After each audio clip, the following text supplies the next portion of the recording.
অবস্থাতেই আইন আপনারা হাতে তুলে নিতে পারবেন না। আপনারা আইনের দ্বারস্থ হবেন, বাংলাদেশের আইনেই তার বিচার হবে ইনশাআল্লাহ।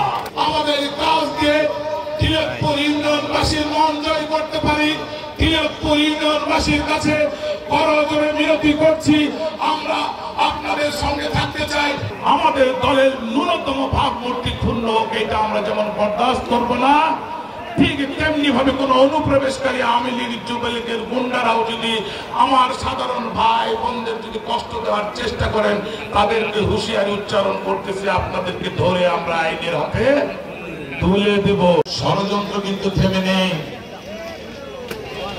আমাদের নেতা দৃঢ় কণ্ঠে তাই উচ্চারণ করেছেন, আমাদের দলের নাম ভাঙিয়ে কেউ যদি এই তিলকপুর ইউনিয়নবাসীকে কষ্ট দিয়ে থাকে, কেউ যদি কোনো অপকর্ম করে থাকে, তার দায় দায়িত্ব দল বহন করবে না। সেই রকম কর্মী আমার দলে দরকার নাই, দরকার নাই, দরকার নাই। আমাদের নেতা তারেক রহমান তিনি যা বলেন তা করেন। তিনি বলেছেন আগামীর বাংলাদেশ হবে স্বচ্ছ বাংলাদেশ, আগামীর বাংলাদেশ হবে বৈষম্যহীন বাংলাদেশ, আইনের বাংলাদেশ, সম্প্রীতির বাংলাদেশ। কেউ যদি আইন হাতে তুলে নেয় তার ব্যবস্থা আমরা নিব।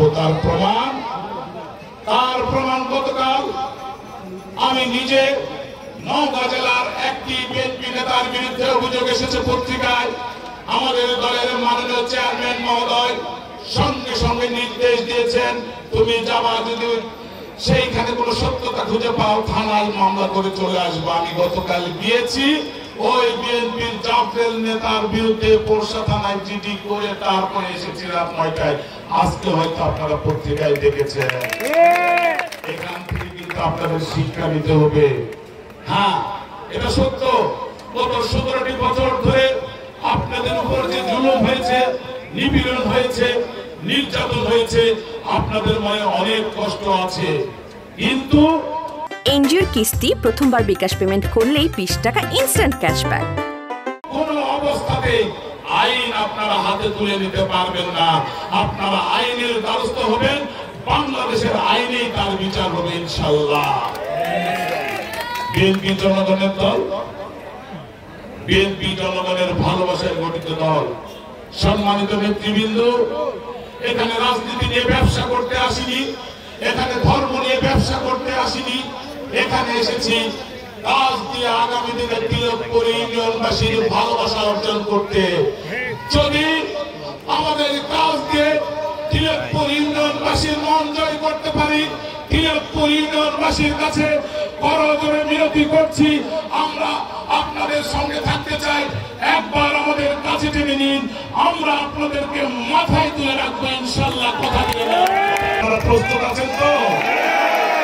আপনারা প্রত্যেক মানুষের কাছে যাবেন তো? মানুষ যাতে আপনারা ধারণ করতে না পারেন, তাহলে আপনাদের বিএনপি করেও লাভ নাই। কারণ তাহলে আপনাদের বিএনপি তো ঠাই হবে না, ঠাই হবে না, ঠাই হবে না। কথা কিন্তু মনে রাখতে হবে, মানুষের কথা মতো চলতে হবে। মানুষের দল বিএনপি অনেক রক্তের বিনিময়ে অনেক আমাদের নেতা কর্মী জেলে গিয়েছেন, খুন গুম নির্যাতনের শিকার হয়েছেন, তার উপর দাঁড়িয়ে আজকের এই স্বাধীনতা।